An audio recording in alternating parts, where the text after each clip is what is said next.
All right, and we are live. We are live. All right, guys, welcome to the second episode of these quarantine battles. Obviously, yesterday was an inaugural. We had a few glitches. We had some glitches today, had some glitches yesterday, but we're up and running. So just because we're late, I'm just going to go into the rule book, okay? So for those who do not know, okay, this is the Mark here. I don't know if you have a tag name, so I'll let you introduce yourself to the listeners. Do you still hear me? I still hear you, yeah. Okay. Is the sound any worse from my end? No? No, it's worse now. Like you put it back the way it was because now I'm hearing echo. Okay, let me go with the headphones. So this is better? Yeah, but much better, yeah.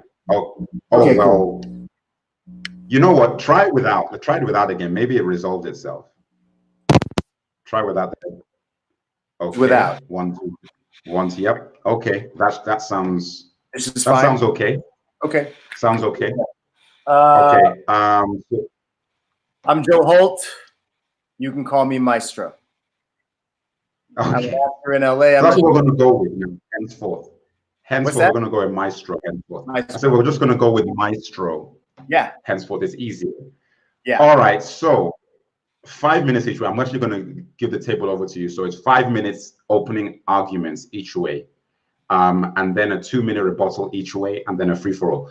The idea, guys, I know everybody's in quarantine. Best wishes to everybody. Hope everybody is staying safe and doing what they should be doing, aka sitting at home and listening to this podcast to decide what you're going to watch this evening. Anyway, that being said, without further ado, handing over to Maestro to begin. Your 5 minutes begin now. So we're talking about Aliens, which is one of the greatest action films of all time by one of the greatest action film directors of all time, James Cameron. You're simply not going to find a greater action film director than James Cameron. We're talking about a movie that has an iconic female protagonist that has endured for 30 years. It's a horror story. It's a love story. It's an anti-hero confronting her demons, literal and physical. There's a kid in it in a role that requires heavy lifting, and the kid comes through. It has one of the generation's best tragicomic turns by Bill Paxton, who went on to stardom because of this role. It launched Bill Paxton, who then had 30 years of tremendous success for a very average guy. You would have thought he was very average, but his performance in this movie, there are lines from this movie that everyone still remembers. So it is etched in the iconography of filmmaking. It is the sequel to a movie that already had tremendous success, and this movie was more successful than a Ridley Scott horror film that came out, I think, in 79, maybe 80.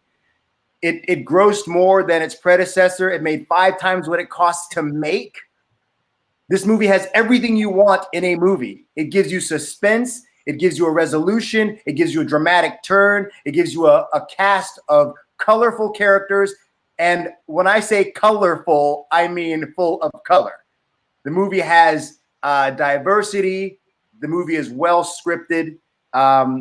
And it's enjoyable start to finish. There's turn after turn after turn. It's unpredictable. And it has one of the best climaxes you will ever see in a film. So you can't go wrong with Aliens. If you want to watch a film that is just a well-made narrative drama, you've got Aliens. If you want to watch a horror film, you've got Aliens. If you want to see something that has some comic relief in it, you've got Aliens. And Ripley is one of the greatest movie characters of all time. People still know who Ripley is, that Sigourney Weaver originated in Alien. And this was her at her best. There were like 5 more movies. They were all crap. But this one, by the master of action, James Cameron, is one of the greatest action movies you're ever going to see. You still got 2 minutes if you want to use them, or you feel you're done. You want to close? You want to leave it at that opening statement? I'm going to leave it at that. Strong, confident. I like that. That's good. Okay, fair enough. My name is the Merc, as a lot of you guys out there in the internet sphere would know from years gone by. Look, I was drafted in for this particular installment. Okay, I was drafted in. You know, the guy wasn't fully prepared for what was about to take place. But regardless, when I heard the call of what title was at play, I said, you know, of course I can do this. Now I'm going to put something on the table. Memento. Now, Memento is acknowledged as being the greatest psychological thriller of all time, one of the greatest films, the film that launched Christopher Nolan, one of the great directors of our era, of our lifetimes. I'm going to explain something to you guys. The film on the screen is actually better than Memento.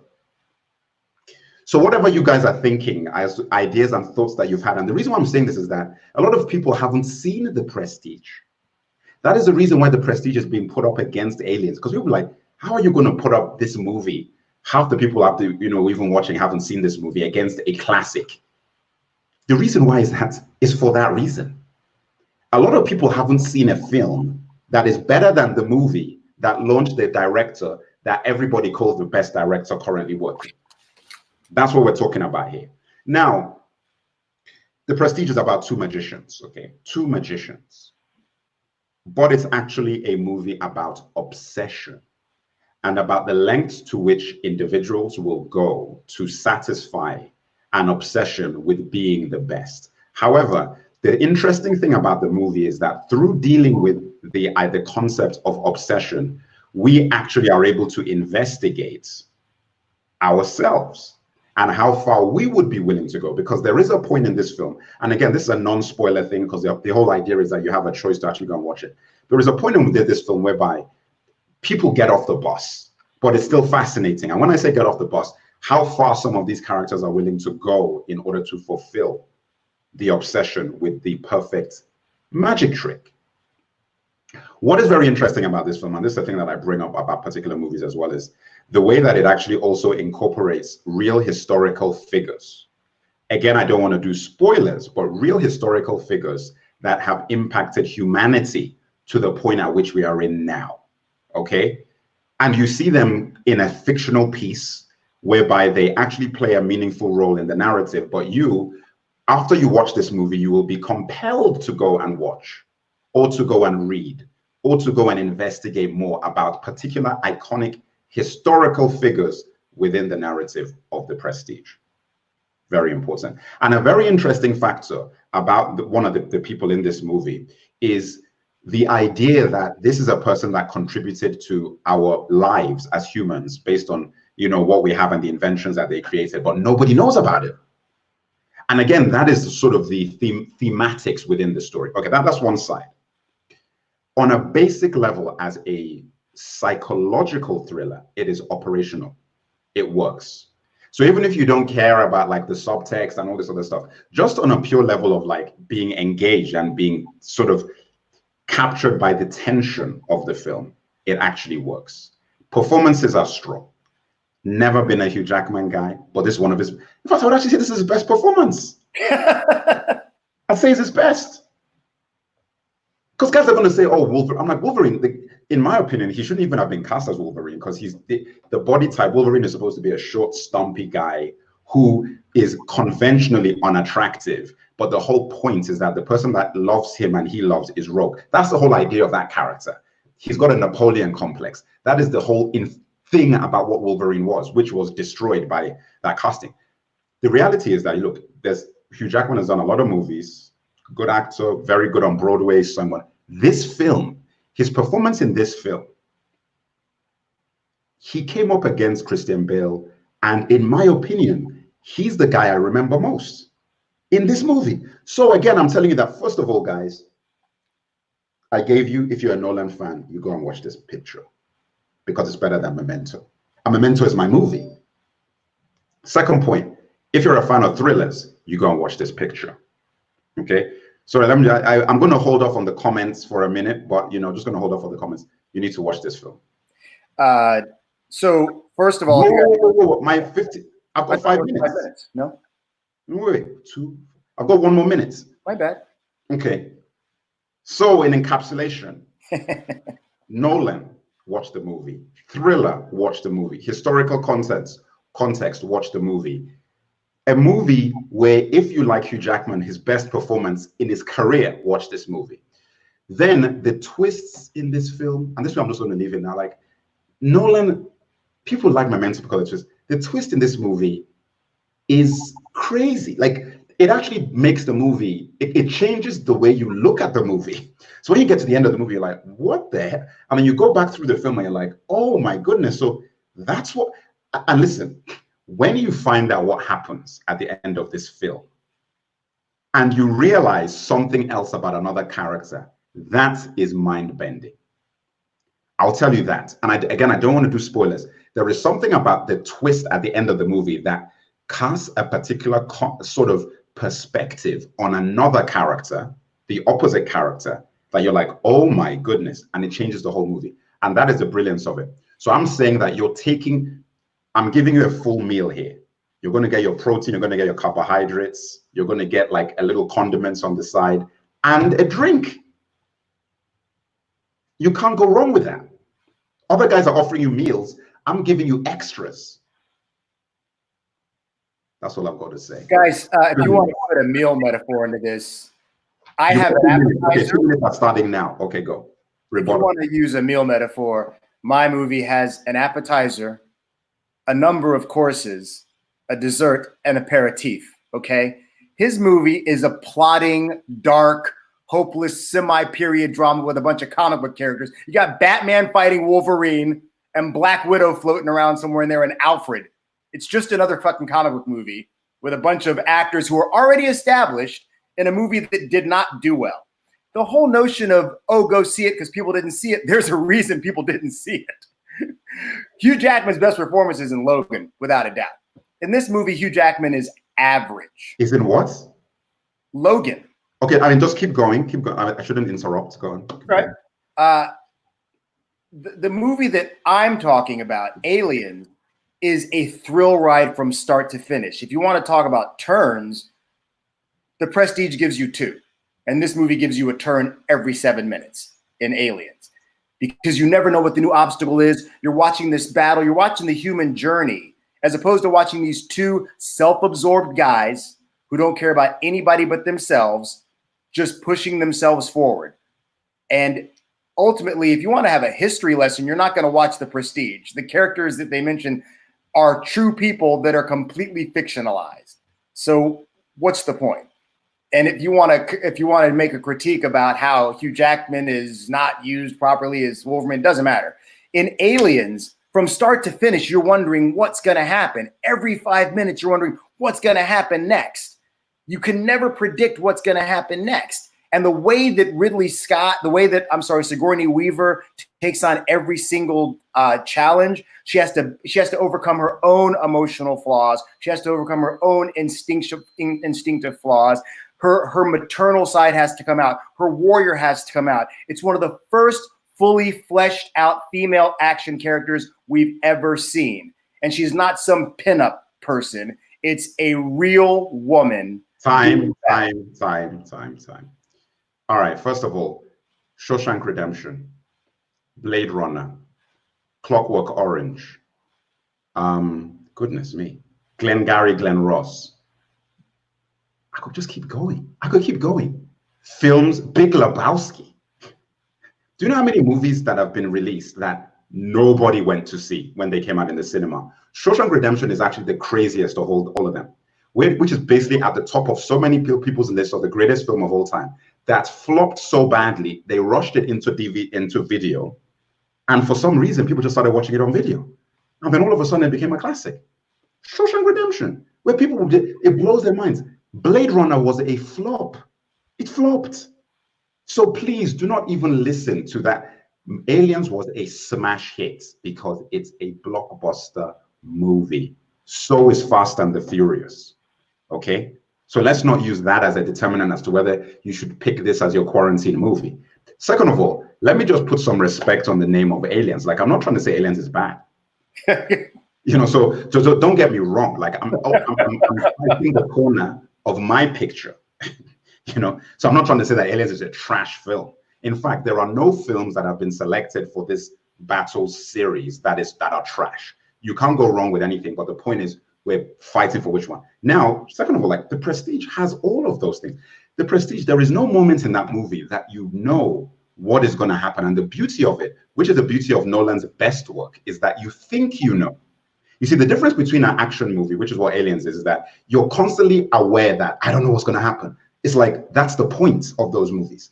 This movie is, it lulls you into a full sense of security where you think, I know what's going on. And then all of a sudden you're like, oh my goodness, what the hell is that?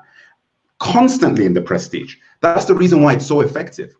What he did was, it was almost like one-upping Memento, because Memento inherently, by the construction of the movie, was about not knowing what was going to happen next, because the character didn't know what was going to happen next. He then created Prestige, which was like, I was like, wow, man, this film is, and the thing is that nobody saw it. That's the reason why I'm trying to get people to see it in quarantine. Everybody's like, in my opinion, if you're going to pick a movie out of these two, pick the movie that's the underdog movie that's high quality. You know? That's the movie you go for. That's all I got to say. Okay, now look, it's open forum. So in open forum, let me just put in a guy put in a question. He said, Infinite Limits, I really need to watch that film. Never seen The Prestige. That is my point. That's the picture. There's a lot of guys who are going to listen to this podcast that have not even the whole podcast is if you haven't seen the movie. So this person probably saw Aliens. So somebody else didn't see Aliens and they need to see Aliens. As far as the whole notion of movies that weren't watched, every movie you named is an iconic film now. Prestige came out 15 years ago, and it's still not iconic. It's on HBO, it's on Showtime every week. The Prestige was on 5 times last week. So it's not the little engine that could. It had movie stars. At the time that Aliens came out, it wasn't full of movie stars. You can't name one person in that was a movie star. But Prestige had Hugh Jackman, who was already a star. Christian Bale was already a star. Michael Caine's one of the greatest living actors of all time. That's who was in The Prestige. Scarlett Johansson? This wasn't the little movie that could. This was a movie that cost $40 million to make. Aliens cost $18 million to make. And made back in 80, what was that, 85 or whatever it was? $18 million to make. And then it grows to 130 million. So you want to do those dollars? Yeah, but what I'm saying is that with inflation, 18 million is going to be the equivalent of what? Of probably more than 40 million in Prestige money. No, not 20 years later. A car wasn't twice. You know what? I'm going to find this. 18 million, 1985. Okay, and then after you find that out, that's not a blockbuster. That's not a blockbuster budget. An $18 million budget is not a blockbuster budget. You have to understand that. 43 million. I was right on the money. Okay, then how much did it gross? Look, we're not talking about that. We're talking about how much. You just converted the dollars. I'm saying you tried to call it a blockbuster. It wasn't a blockbuster movie budget. It was a regular movie budget, and it did incredibly well because of the story. Because you have not seen a female protagonist, you've not seen this cast of characters, you've not seen the comic relief. You can't quote lines from The Prestige 20 years later. People are still quoting Aliens. It's one of those movies you get together with your guys and you get the popcorn ready and you get a couple of beers and you watch the movie and you're going to be quoting this movie afterwards for the rest of your life. Bill Paxton has at least 5 lines that you will continually quote after you watch. You know what? Look, I think I might bring somebody in. I'm going to bring somebody in because I'm going to bring somebody in. Hold on. You're bringing somebody in. I want to bring somebody in because I was going to say something, but I'm like, this is the point I should bring somebody in. Hold on. And by the way, I like The Prestige. I enjoyed that movie. It's a good movie, but it's not Chris Nolan's best. And it is the blockbuster. You want to talk about blockbuster? The Prestige is full of A-list talent. All right, look, I'm going to bring somebody in there. I don't know if the guy's available, but look, let me. Interesting perspective, and again, it's an interesting perspective. That's not what we're talking about here. Yes, I acknowledge Aliens is a great movie. Nobody's going to look. Which is why you guys should see it. It's a great movie. What? If it's a choice between Aliens and The Prestige, I feel that you've got to make the choice for the movie that it does things that we've not seen before. That's the key. Okay, so aliens. Listen, you know what? Let me actually put it this way. Let me just change my angle a little bit. The issue that I had with Aliens when I first saw it, you see, I never really liked Aliens when I was young. Like when I was young, because I was way more into Alien, the first movie, Ridley Scott movies. I was like, whoa, man, because it was a horror movie. And when Aliens came out, I was like, because Aliens came out when Terminator 1 came out. Then very close to that, Die Hard came out like a few years, like 3 years later or some 2 years later, 1987, 88, 3 years later. What do they call it? Conan was coming. Like there were so many heavy hitting action movies coming out when Aliens came out that I actually, my brain just lumped it in with all of them. And listen, that was wrong. It was a wrong thing to do. So I never really paid it much attention. It would come on and I wouldn't watch the whole thing because I was spoiled for choice. It didn't stand. Why they should watch it now. Say what? Which is what a lot of people did, which is why they should watch it now. No, I'm saying a lot of people did that, but and it's what you're saying. You're right. I agree with that it wasn't a big blockbuster for that reason. Like Ridley Scott wasn't directing, so people were like, who is this James Cameron guy? You know? So that was a factor why people weren't even paying attention to it. Although Terminator come out 2 years earlier, so Terminator, I was like, there was so many heavy action. But I'm saying they knew who James Cameron was at that point because Terminator was on the map, put him on the map. Indiana Jones was coming out as well, had just come out. Star Wars had just finished, 1982. So there was just that vibe in that 3-4 year window so that by the time Aliens comes out, it didn't stand out. The thing I'm trying to say about this, right, is Aliens is the best. No, it's not the best. So you I think you're Freudian slip. You're absolutely no. Wait, because I was going by what you said. Let me just be real. I made a very compelling case, so I can understand. I was going by what you said. Let me be real. Aliens is not the greatest action film of all time. That is a ludicrous statement. It's ludicrous. I didn't say it was the greatest. I said it's one of the greatest. Okay. No, you did. Nah. Roll it back. I do not know. Ooh, we have somebody here. All right. I'm going to bring somebody in. Okay. I'm bringing this guy in. Okay, look. You brought in a ringer. Yeah, but he's not due till tomorrow or day after tomorrow. But look, this is the point, okay? You said, and I remember you said, because it's on record because we recorded this, you said Aliens is the greatest action film of all time. I'm sure you said that. I'm like, why would I react like this if you didn't say that? You said Chris Nolan is the greatest director. Okay, look. This is where I'm coming from, right? You said Chris Nolan's the greatest director. I did not say that. What'd you say? I did not say that. No. What'd you say? No, that's not what I said. I said Chris Nolan is a filmmaker that people see as one of the greatest filmmakers of all the greatest filmmaker right now. I didn't say that was my. You said Chris Nolan is seen as the greatest filmmaker right now. Yeah, okay, fine. Yes, I did say that. Oh, I did say that. Regardless, but that's not the point. The point is, if you're going to choose between two films that you're going to watch today, and it's Aliens or The Prestige, a lot of people have not even seen The Prestige, and The Prestige is Chris Nolan's best film.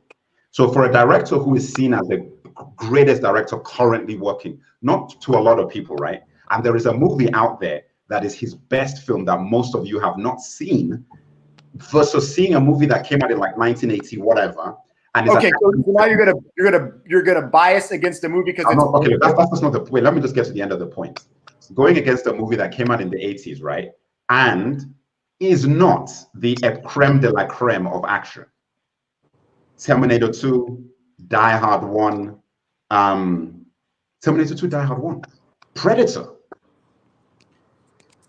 Sorry, I just brought somebody in who I should not have brought in. But you guys are looking for somebody to say "Game over, man," right?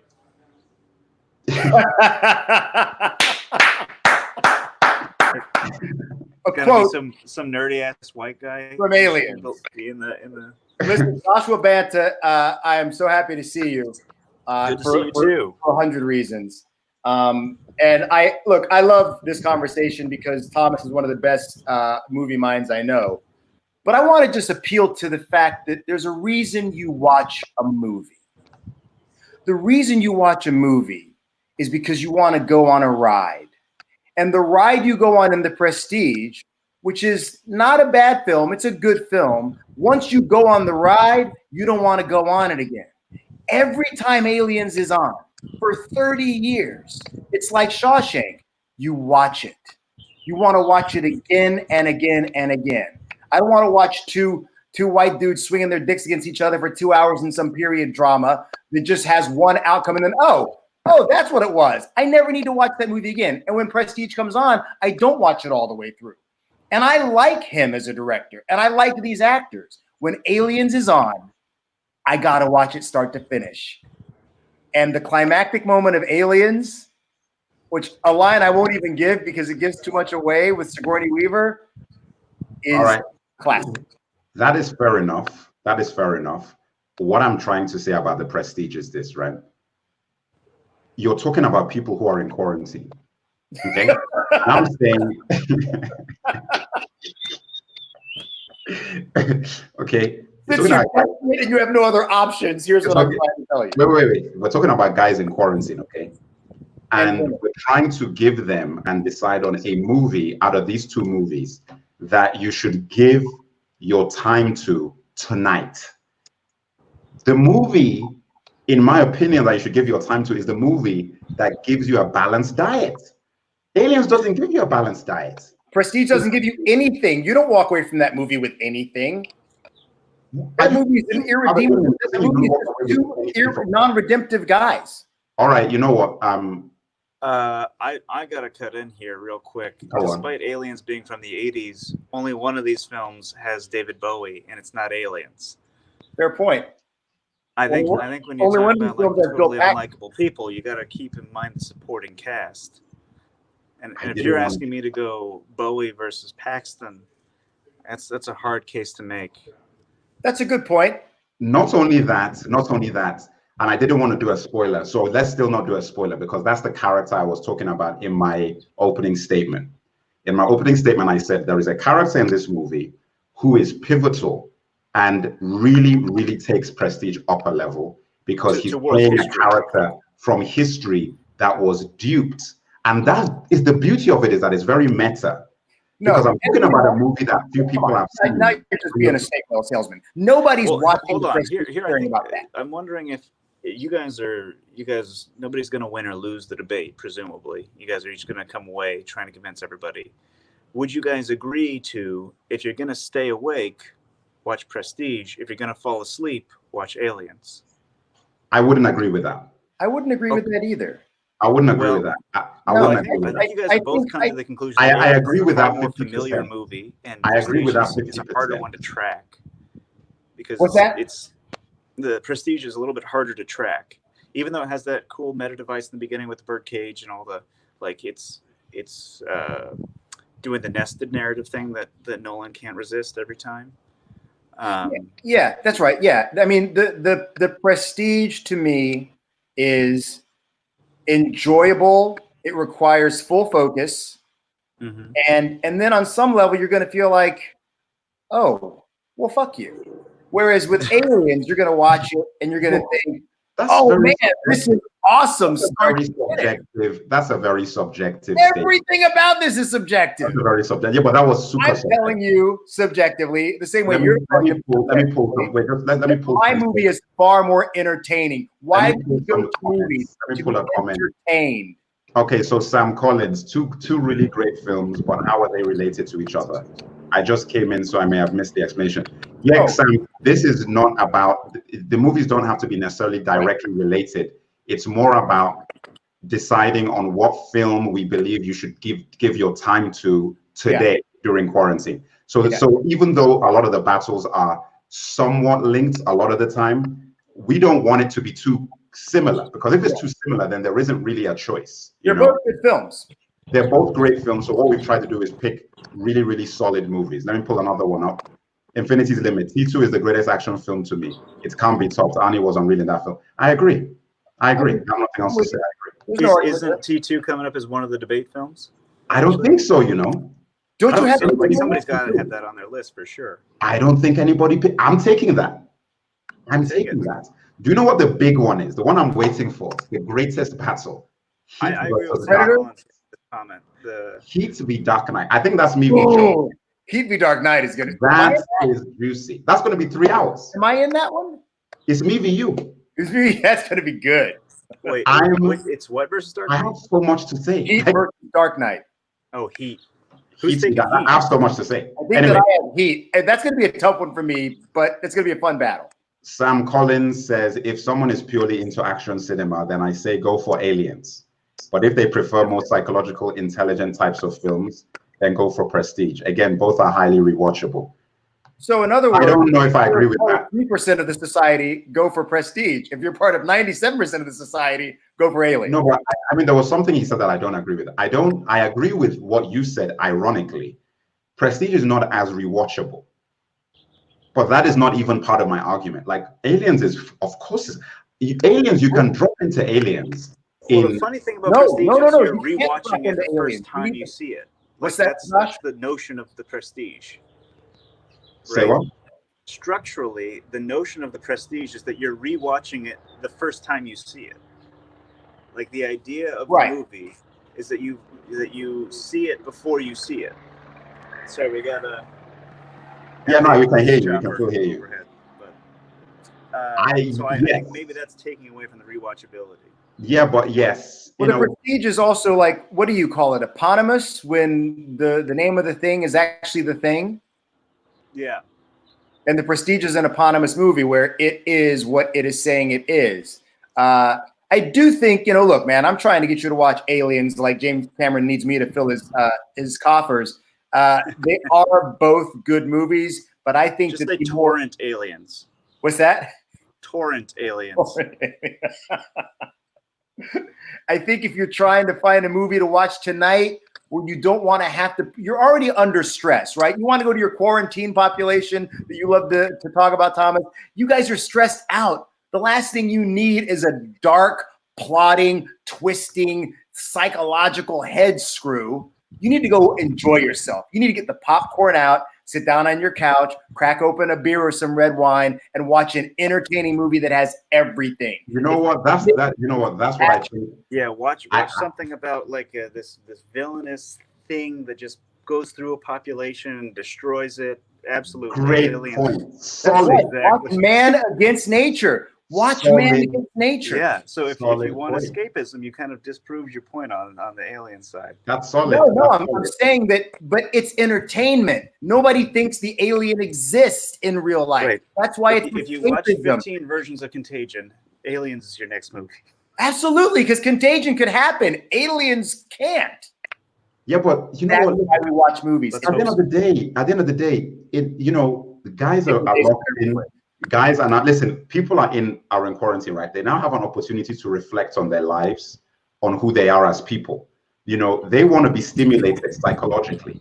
They want to be able to. That's why you watch Aliens. But Aliens is distracting them from really looking inwards. You think people need to be more introspective after being quarantined with 2 kids and a husband? The last thing they want to deal with is 2 dudes battling it out over their egos right now, dismissing exactly, and that gives them perspective. No, you don't. They can look at that and look at the folly. It gives you perspective. You're in 1870 and a magician in England. Just a quick question: am I the only one in this chat here that thinks Alien is like head and shoulders better than Aliens? I do. No. Aliens is one of the few sequels that actually is more entertaining than the original. They're both great. What are you talking about? I'm an Alien guy. I'm an Alien guy. I love Alien too, but I love Alien. No, but Alien is better than Alien. Guys, you weren't even born when Alien came out. I was. I watched it as a 9-year-old in New Jersey. I wasn't born when either. Alien is better than Aliens. That's not even what we're talking about here. But if we want to talk about part of the discussion, we'll talk about what to watch tonight. That's a great point. So, guys, tonight you need to watch Alien and then watch Aliens. Thank you. You need to watch 2 great films. No. That's not. No, we're talking about the film for its own merit. This is the last. Watch Alien, which is a better psychological thriller than The Prestige, by the way, and then follow it up with Aliens, which is a better action movie this time. Okay, now, do you want to go and watch a sequel popcorn movie? That a lot of people didn't see, that isn't even in the top 3 movies of that filmmaker? You know, because the filmmaker's so prolific. Or do you want to? Because he did Avatar, which grossed $2 billion. Because he did Titanic, which grossed $2 billion. You want to watch it? You want to watch you give your closing. $2 billion film. You see, this is what is desperation, because when somebody knows that their point didn't really hit the mark, that's when they start cutting into the other guys. No, that's just the way that I talk. I'm an actor. You're a director. I'm more extroverted than you. Don't try to use my personality against me. Listen, that's cheap. Let me do my closing statement. With your sunglasses on in the middle of the day in Colombia. Are they holding them attacks? Personal attacks. Yeah. No ad hominems, guys. Let me just say this, okay? There's been a lot of bluster in this episode, but I like to cut to the chase, okay? I like to cut to the chase. Basically, if you want to watch a popcorn throwaway movie, when you have the opportunity to look inwards into your soul in a way that you've not been able to when there's so much noise in society, distractions. This is the first opportunity where you can sit down and really look inwards. Look at the nature of life, the nature of humanity, the nature of being, the nature of obsession, the nature of focus, the dangers of obsessive pursuits. I implore you, choose The Prestige, because not only does it do that, it also gives you insight into the filmmaker that has defined this generation. So this is an opportunity for you if you've got the time. Like, listen, you know about Cameron. Avatar, Terminator, The Abyss, great movie. I should put The Abyss on the list. All of these films, right? Nobody's seen The Prestige. Every time I talk to somebody, oh, I'm a Nolan fan. I'm like, have you seen The Prestige? They're like, oh, what's that? I'm like, what? It's weird. It's like they jumped over Prestige and went from Memento to Batman Begins. Yeah, they were binge watching Insomnia. Insomnia, yeah. Well, you know what the irony is? More people saw Insomnia than The Prestige because of Al Pacino. It's a weird one. If you go onto most forums and say, like, listen, have you seen The Prestige? They're like, oh, I don't really remember it, or I've seen it, or all of that sort of nonsense. Insomnia is the one that people say they saw and they didn't like. Okay, so little trivia. You know who was going to direct Insomnia and then gave it to Nolan? The guy who gave him his career with Warner Brothers. Who? Steven Soderbergh. Oh. He said, this guy who did Fall. So guys, lovely point Thomas made. If you are Soderbergh, kind of half responsible for Nolan's career at Warner's, because he was doing Ocean's 11 at the time. Interesting. So yeah, if you're Joe, that was very insulting. That was a very insulting take. I said it. No, now see, now you're trying to attack me. Hey guys, I'm cutting out my thing very here, so I gotta jump. Josh, always a pleasure. Look, I'll finish with this. You've been inside for 2 weeks. The last thing you need is more obsession. You've been obsessing about body counts. You've been obsessing about pathogens. You've been obsessing about everything. So now you're going to watch a picture about obsessive guys. Two single-minded guys. There's no self-learning because you're just watching it all laid out in front of you in simple narrative form. Or you can go watch a movie that if you want to talk about what you learn watching, I can't tell you what you learn watching a movie to begin with, because if Thomas watches it and I watch it, we'll learn two different things. But this is a journey. Who's Thomas? From start to finish, where people have to overcome their demons, they have to confront their weaknesses and their frailties, and they have to seek and deep down inside and search for greater courage and truth. And it's all housed in an entertaining, action-packed, fun, and exciting movie. That's what you should be watching tonight. Give yourself a break from obsession. Give yourself a break from dark, plotting drama and watch something that's entertaining. The thing about which is all well and good, that's fine. That's a perspective, respect that. But I feel like, there has been a lot of obsession, there has been a lot of introspection, But the thing about The Prestige is that it gives you a way of wrestling with that, distilling that, viewing that, sort of looking at it from a perspective you're not used to looking at, the dangers of obsession and the dangers of ambition. Because people have an opportunity now to really look at their lives and what they're doing and think about what their lives will be post-quarantine, which is very interesting. Sam Collins says the rewatch value with Prestige is once you've figured out their twists, you can rewatch it with them in mind so you can find all the clues. Guys, it's worth for those who enjoy mysteries. Sure. And he continues, Aliens is pure popcorn fun that can be watched whenever. You have to be in a certain type of mood to watch The Prestige. I think that's I agree with both. Sam Collins. I agree with both those points. So they're both very good points. And what you're going to get with Aliens that you're not going to get, that's relevant, that has to do with now, is a villain who, rather than listen to the knowledgeable sources, rather than listen to the science, is going to sit out there and he's going to cherry pick for his own gain. All right. There's a great villain in Aliens that's not the obvious villain. The supporting cast are fantastic. And where else are you going to find a Jewish actress in 1986 who's playing a Latina? It's fantastic. Well, you know what you're forgetting is that The Prestige, the beauty of it is that the villain isn't a person. The villain is actually the concept of obsession, which is what is interesting. No, that's not true. There are two villains in it. But that's what I'm saying is like, that's what it seems to be.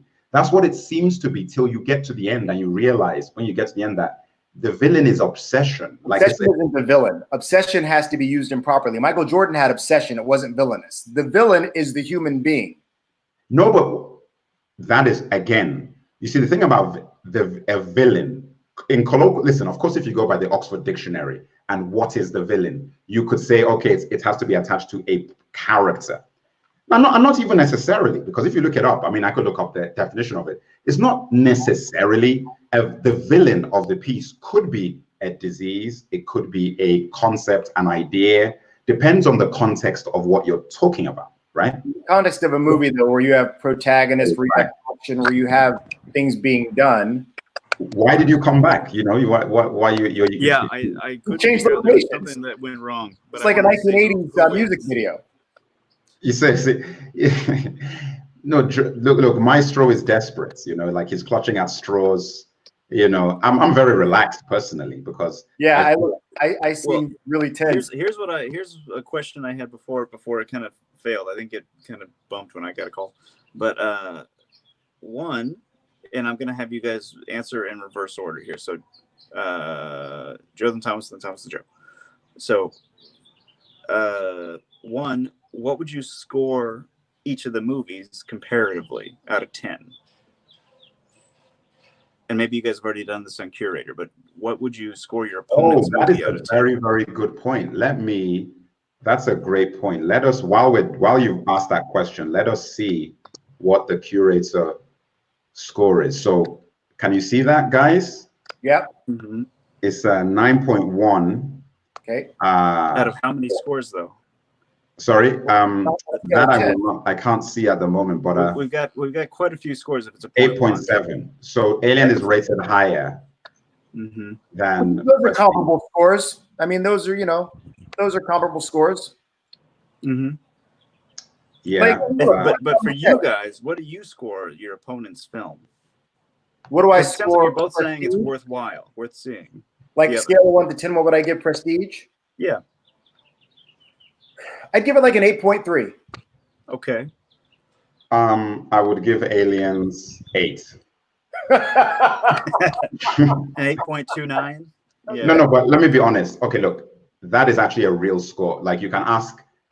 Have hope. You can ask all my guys. I've been saying Aliens is an 8, and in fact, I gave Aliens. My original score for Aliens used to be like 7. Can't we? What do you mean the original score? Original score by who? No, by me. I used to be giving Aliens a 7 till I watched it. You don't like the movie. Hold on. Let me get to the end of what I'm saying. I'm saying that I gave it a 7 in those days when I didn't take it that seriously, and then I watched the director's cuts. And that's when I gave it 8. Okay. Alien 1 is to me 9.2. You know, like that's 9.2. It's over 9. It's like 9 plus. I can't give it a 10 because there are very few films that I've seen that are 10. I mean, like in my opinion, like 10 is gone. No. 10's like The Godfather and Clockwork Orange. What? Neither one of these 10s belong to The Godfather. In that yeah, they're like 4 movies that are 10s. Okay. Maybe Godfather Part 2 is a 10. Maybe Godfather's a 10. Godfather, Clockwork Orange. Well, Clockwork Orange isn't a 10 to me, but that's 10, man. That film is 11. I give that movie 11. Let's have some female protagonists in these two. Well, Kramer. Because we got Ripley here. One of the good. I think we can argue even though Aliens is an earlier film, it's a more feminist film than Prestige. ScarJo is not exactly a progressive figure. No, who isn't a progressive figure? Device. Johansson's a device. Ripley's the protagonist, and Sigourney Weaver, to me, established an iconic female protagonist, which had not been seen. Talk about groundbreaking. We've seen some version of 2 white males going at it, swinging their dicks for 2 hours. We have not seen this form of protagonist. In 1986? Well, back in '79 when she wore tighty whities, that really inspired me. Your camera's to an angle. Is it? It's hard to get it on this, so I'll just switch to that. Josh, are you where they shot the Papa Don't Preach video? We're doing a remake right now. Look, I mean, okay, so here was the other question, though, since you guys rated each other's movies. What would you rate your opponent's defense of the movie? If I had not seen either movie, I mean, this is impossible, but if I heard, I'm sorry, Thomas answers first. Yeah. The Merc, please. I don't know who Thomas is. My bad. Okay. Who's Thomas? How did I say? Listen. It's just a name I give you.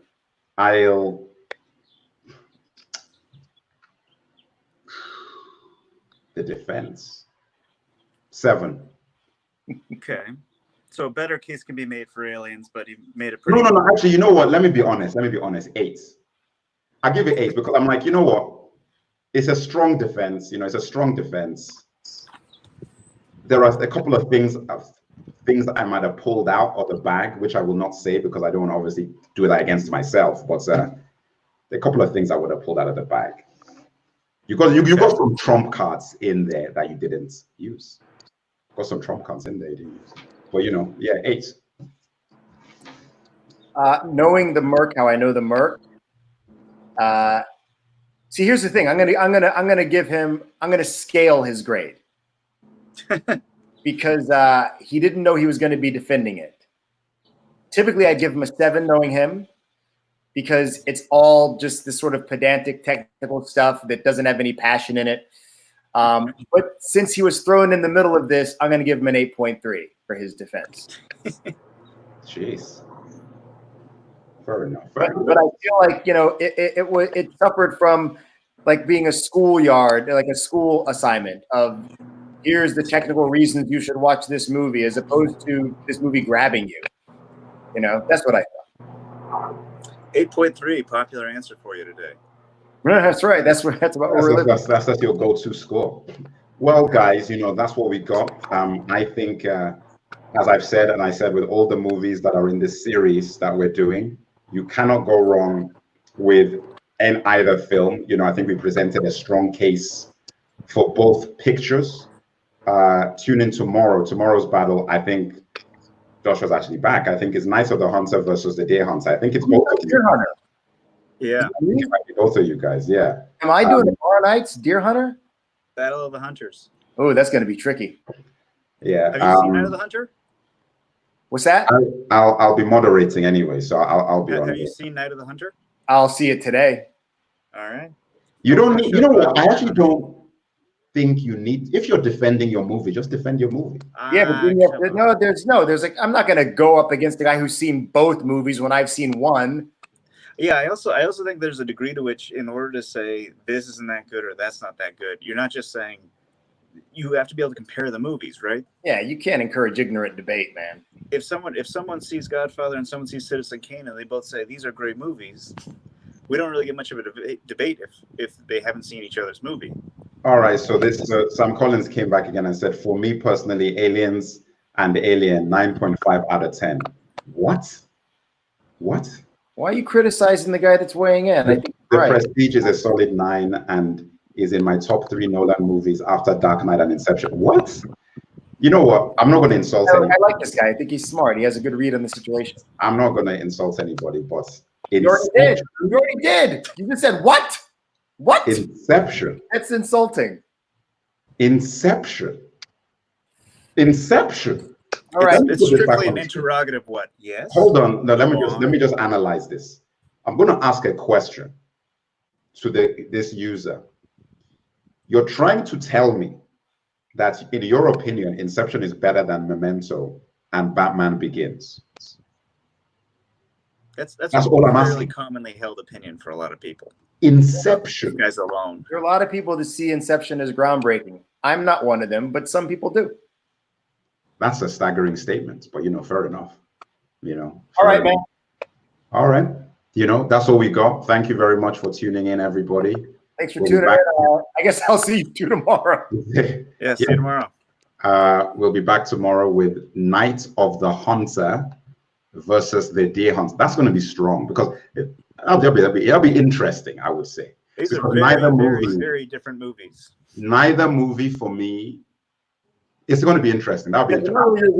I'll be a good person to listen to that because little preview on this. Either way, Jim Jarmusch's favorite movie. Jim Jarmusch? Yep, it's his favorite movie. That's a statement against. All right, guys. So definitely, if you like the different tastes on this. Hit like and subscribe. If you dig the show, hit like and subscribe. Instagram, my curator, all the tabs, and we will see you tomorrow, 6 p.m. Eastern, 3 p.m. Pacific.